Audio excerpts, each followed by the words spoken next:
A necessidade daquilo que hoje chamamos de educadores de infância e que na altura se chamava professores para a escola infantil, se iniciou quando João de Deus Ramos, filho do poeta e educador João de Deus, autor da Cartilha Maternal, decidiu alterar o nome da Associação de Escolas Móveis para o Método João de Deus, que tinha sido fundada em 1882, para a Associação de Escolas Móveis, Jardins Escolas e Bibliotecas Ambulantes.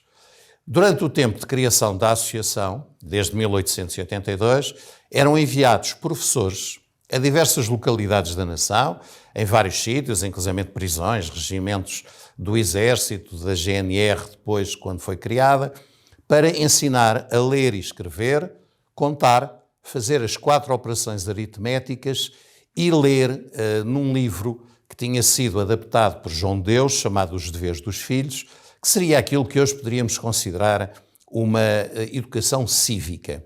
E nestas missões de alfabetização, assim eram denominadas, homens, mulheres, crianças aprendiam então estas capacidades tão importantes para a sua vida e para o seu sucesso. Estas missões, portanto, duravam normalmente 4 a 5 meses e depois havia um exame final. O que é muito interessante é olharmos para jornais de 1882, 1883 e por aí fora, em que, quando terminavam estes exames, que eram assim que eram denominados, em que eram avaliados os alunos nesta capacidade de ler, escrever, eles tinham que fazer um ditado, uma cópia, uma composição e faziam as 4 operações aritméticas. Era feriado municipal, havia os discursos do Presidente da Câmara, as bandas ou do Exército ou dos bombeiros tocavam, lançavam-se foguetes, portanto as descrições são absolutamente fantásticas.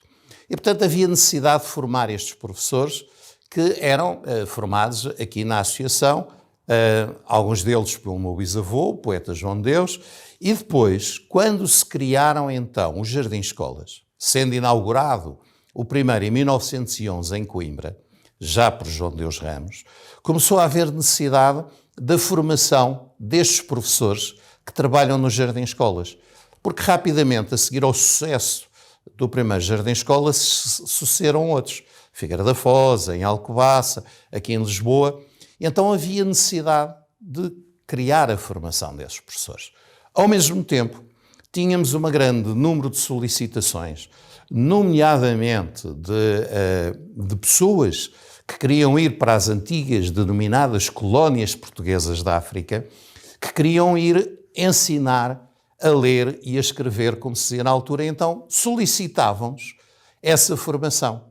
Por isso, João de Deus Ramos decidiu, em 1920, começar de uma forma sistemática estes cursos de formação de docentes para a escola infantil. Nesta altura, estamos a falar já na Primeira República, as crianças normalmente entravam na escola oficial por volta dos 7, 8 anos. A ideia dos Jardins Escolas foi precisamente dar educação, dar formação às crianças antes dos 7, 8 anos.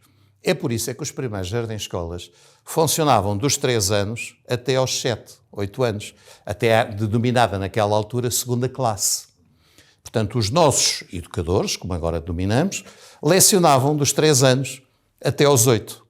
E assim se manteve durante muito tempo e o curso, durante décadas, se manteve com esta estrutura, que normalmente era um curso de formação de 1 ano.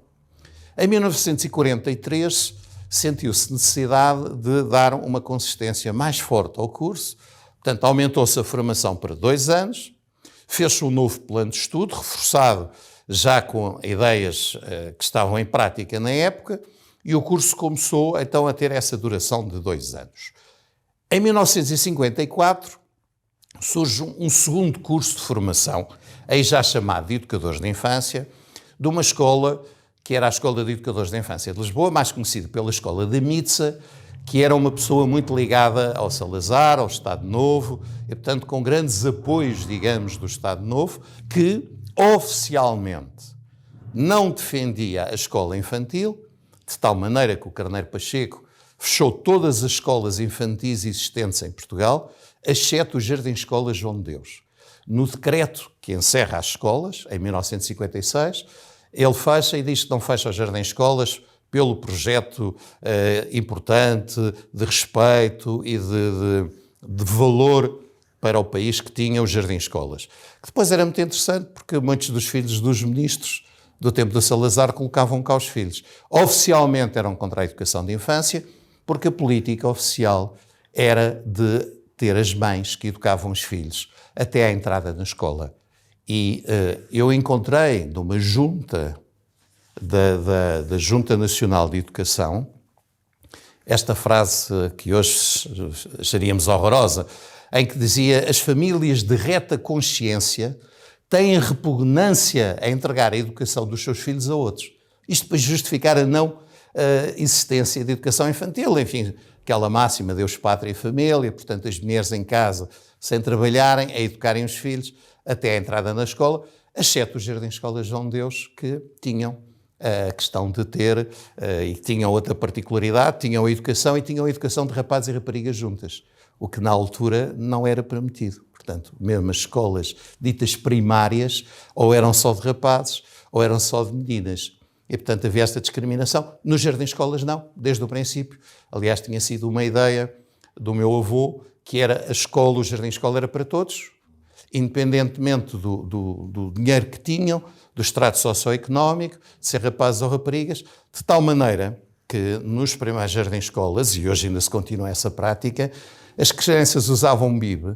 Não era só para as crianças não se sujarem, não era só por uma questão de higiene, era porque através do bibe não se notava as diferenças socioeconómicas de cada família.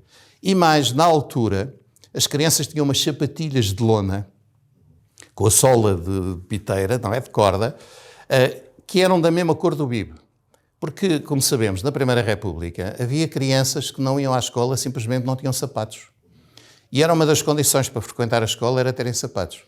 E, portanto, nos jardins-escolas João de Deus todos frequentavam, tivessem sapatos ou não. Os que tinham sapatos deixavam à entrada, até por questões de higiene, e, portanto, a ideia era que as crianças não notassem a diferença socioeconómica das famílias através da roupa. E, portanto, eram todos iguais, para além de terem o nome, para que todas as pessoas tratassem a criança pelo seu nome. Esta prática mantém-se, menos os dos sapatos, das sapatilhas, que hoje já não tem sentido e, portanto, caiu em desuso. Voltando à questão da formação, portanto, a nossa metodologia baseava-se nestes princípios, digamos, pedagógicos, parte deles desenvolvidos por João de Deus, mas depois continuado por João de Deus Ramos, e mais um conjunto de amigos, como o João de Barros e outras personalidades que apoiavam todo este projeto educativo, social, económico, de apoio às comunidades. Após a criação desta primeira escola em 54, surge em 55 uma segunda escola, que era a Maria Henrique, e que se manteve durante algum tempo, e surgiu a necessidade e a obrigação de oficializar estes cursos. É a primeira vez que o Ministério da Educação pede a questão da oficialização. O que a Associação fez, em 1956, mas depois tivemos uma série de anos à espera da resposta, porque também noutra ata da Junta Nacional de Educação se dizia que nos jardins-escolas não existiam os mais elementares símbolos da nação portuguesa. E cito: quais eram os símbolos da nação portuguesa? Era a fotografia do Salazar e da altura do Carmona, do Presidente da República. A cruz também era obrigatório. A nossa associação sempre foi uma associação laica, aberta a todas as religiões e todos os credos, mas, como é evidente, a religião católica é predominante e, portanto, efetivamente, nas salas de aulas, algumas tinham cruz, outras não. Nos refeitórios tinham sempre a cruz, até com poemas do João de Deus, alusivo, precisamente, a quem é aquele pregado daquela cruz, minha mãe, alusiva a esta questão, mas, durante muito tempo, o governo tardou cerca de 3 anos a autorizar a criação deste curso de formação. E o que é curioso é que criaram o curso, mas não criaram a escola. E, portanto, nós foi autorizado o funcionamento do curso de Educadores de Infância pelo Método João de Deus, mas não existia escola, existia o curso, que frequentava, que tinha as suas aulas aqui no Museu de João de Deus, aqui nestas instalações que ainda não existiam, mas foram adaptados a alguns espaços, para funcionar e continuar a funcionar o curso, portanto que se manteve interruptamente desde 1920 até à data. Quando surgiram a necessidade das escolas de formação de educadores da infância passarem em ensino superior, estas 3 escolas que durante muito tempo se mantiveram porque o Estado, a escola pública, só cria o curso de educador da infância em outubro de 1973, portanto, na véspera do 25 de Abril, já a reforma do Veiga Simão, o grande ministro da Educação. As escolas, entretanto, tinham sido criadas outras escolas privadas, já perto dos anos 70. A escola da Mitsa, com o 25 de Abril, desapareceu, portanto, deixou de funcionar.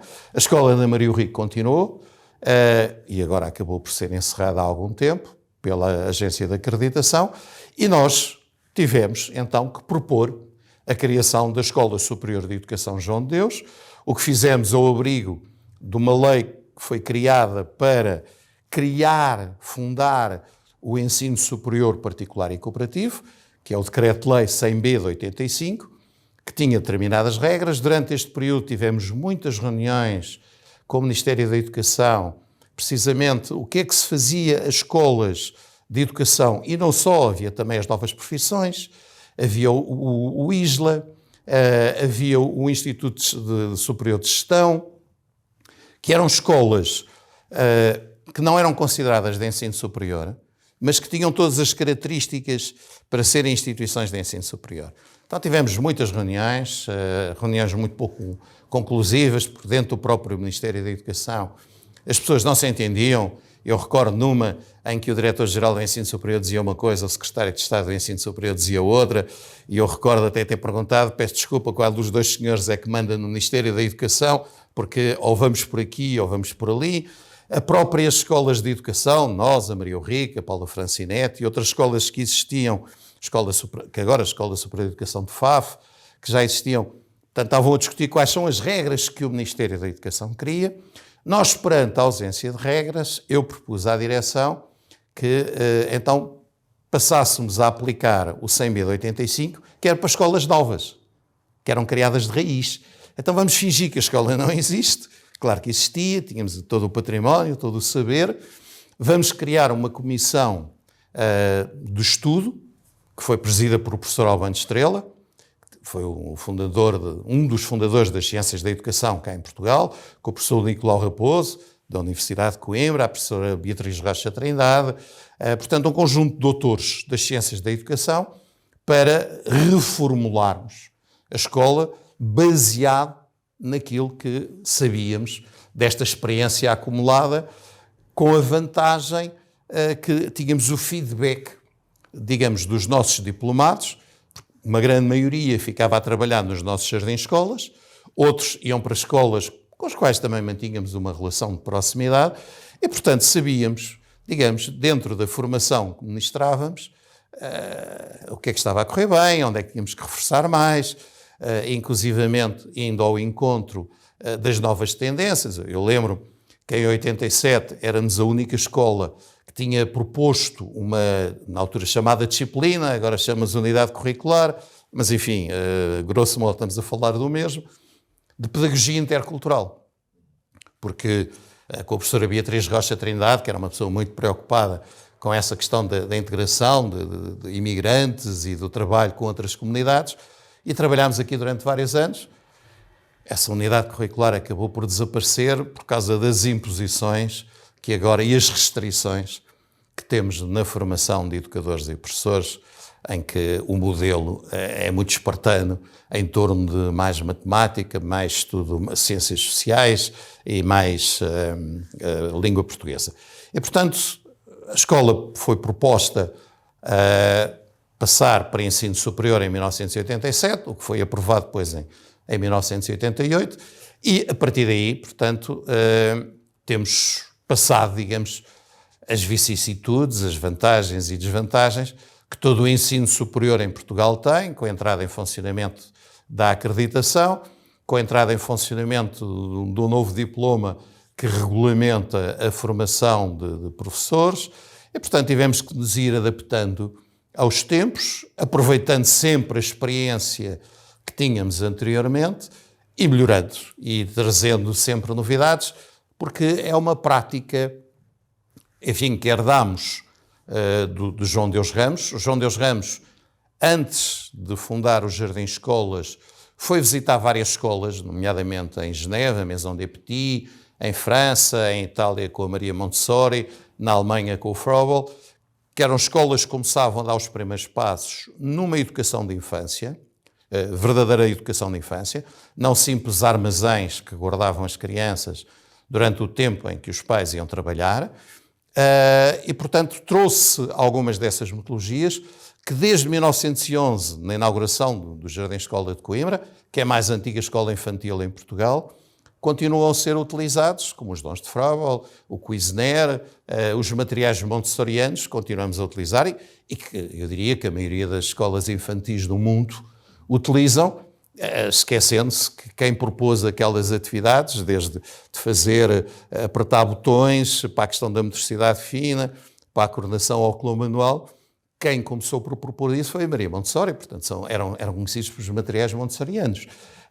E então fazia esta conjugação feliz de várias metodologias para construir a metodologia João Deus, como é evidente, em torno da leitura e da aprendizagem da leitura com a cartilha maternal, que, como é óbvio, as práticas foram sendo adaptadas ao longo destes vários anos. A questão dos materiais matemáticos, por exemplo, adaptámos um material que é extraordinário, de um português, que era o padre João Nabais, que depois deixou de ser padre, passou a ser doutor João Nabais, mas que fez os calculadores multibásicos com que as crianças aprendem com imensa facilidade, ajuda a compreender o conceito de número. Para eles é um jogo, é uma brincadeira, é o jogo das torres, é um jogo como outro qualquer, só que a brincar, elas estão a desenvolver as capacidades mentais, as estruturas cerebrais importantes para depois serem capazes de treinar o cálculo, porque as crianças escrevem números em diversas bases, base 2, base 3, base 4. Nós estamos habituados a pensar só na base 10, mas os computadores trabalham na base 2 e os novos computadores hão de trabalhar na base 3, em princípio, não é? E, portanto, todos os cálculos têm que ser feitos desta maneira, mas, sobretudo, às vezes as pessoas acham que aquilo é uma brincadeira. Para a criança mas a brincar está a desenvolver capacidades muito importantes. E depois, por exemplo, ajuda muito nas questões da chamada operação com transporte, a somar e a subtrair com transporte, porque, no fundo, ela ali é material manipulável, parece uns legos com cores, e ela monta e brinca, e assim se desenvolve. Não era nosso, vimos o resultado, adaptámos. E, portanto, essa tem sido sempre uma prática de continuarmos a fazer visitas a escolas em diferentes países. Nós temos sempre para aprender. Eu visitei uma escola no meio do deserto do Quénia, uma escola dos Maçais, feita de paus, em que a única coisa que tinham era uma pele pintada de preto e com uma pedra, escreviam, e vi práticas educativas muito interessantes. E, portanto, nós estamos a pensar que só aprendemos em escolas tecnologicamente muito desenvolvidas, em comunidades muito desenvolvidas, quando estamos sempre a aprender. E nestas visitas também se aprende aquilo que não gostamos. Visitámos muito, eu não quero estar a dar maus exemplos, até porque seria desagradável para alguns países. Vimos coisas que, com certeza, eu nunca quereria ver aqui no meu querido país. E, portanto, aprendemos sempre aquilo que é bom, aquilo que não é. Alargamos os horizontes e nós mantemos essa prática de ir com as nossas educadoras, os nossos alunos. Ainda agora, na quinta e na sexta-feira, vamos com os alunos visitar uma série de aspectos culturais do nosso país.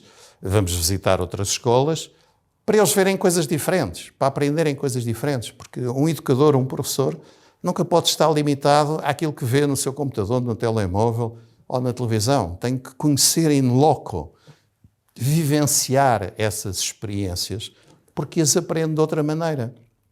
Eu dava sempre o exemplo. Nós tínhamos sempre as viagens de finalistas que juntavam sempre esta componente lúdica, como qualquer escola de finalistas, mas sempre uma vertente cultural e ligada, digamos, às aprendizagens. Os alunos, por exemplo, em que estivemos a tomar banho na praia da Croa Vermelha, que foi a primeira praia que o Álvares Cabral chegou no Brasil, onde foi realizada a primeira cerimónia religiosa em terras de Veiras Cruz. De certeza que amanhã, quando tiverem a ensinar aos seus alunos, eu digo melhor, a ajudá-los a aprender aos seus alunos, como é que chegou o Álvares Cabral, vai ter uma noção diferente do que simplesmente memorizarem o nome. Foi a Praia da Croa Vermelha que os primeiros barcos portugueses, as primeiras naus portuguesas chegaram ao Brasil. De certeza que elas vão recordar aquela praia, os coqueiros, o ambiente, o calor. É diferente. A própria questão da fauna, da flora, ganha-se experiências e abre horizontes. E é nesse sentido também que, muito rapidamente, todos os anos, e isto vem desde 1911, 1912, 1913, são as primeiras reações que temos, que eram os chamados congressos pedagógicos, conferências pedagógicas, em que se reuniam na altura os educadores e os professores que estavam no Jardim Escola João de Deus e em conjunto se trabalhava, e temos fotografias dessa época, as pessoas vestidas, enfim, como se vestiam naquela altura os docentes, e temos fotografias aqui no museu engraçadíssimas, do grupo docente dos nossos jardins-escolas, e portanto houve sempre uma preocupação muito grande da Associação de Jardins-Escolas João de Deus com a questão da formação. E da formação inicial e da formação ao longo da vida. Porque um docente tem que se manter sempre atualizado. Tem que estar a saber o que é que pode fazer, mas sobretudo, muito importante, atualizado com práticas consolidadas e não práticas da moda. Porque nós vemos as modas, ainda agora, por exemplo, se começa a discutir muito a questão do excesso dos tablets.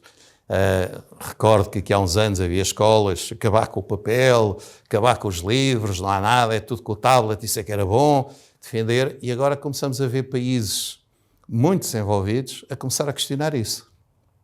E parece que estamos a voltar para trás.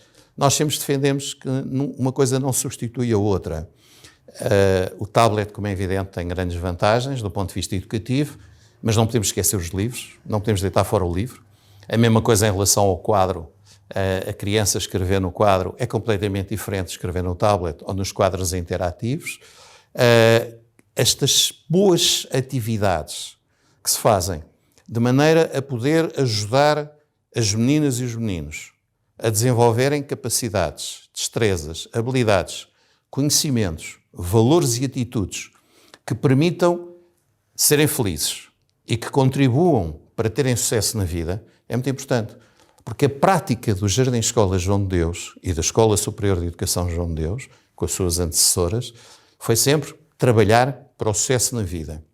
Não serve de nada ter sucesso académico se tem uma classificação muito boa, mas depois não tem sucesso na vida, que é isso que importa. Sucesso de estar bem consigo, como dizia o meu avô, estar bem consigo e com os outros, o sucesso familiar e o sucesso na comunidade e o sucesso profissional, como é evidente.